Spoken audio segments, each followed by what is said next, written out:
Hello everyone, तुम्हा सर्वांचे रवी क्लासेसमध्ये सहर्ष स्वागत आहे. आय होप तुम्ही सर्व उत्तमच असाल. तुम्हाला माहिती आहे का, आपल्याला तारे लुकलुकताना दिसतात, पण ग्रह लुकलुकताना दिसत नाहीत.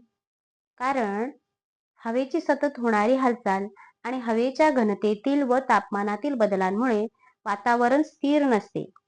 परिणामी त्या भागेतील हवेचा अपवर्तनांक हा सातत्याने व अनियमितपणे बदलत राहतो.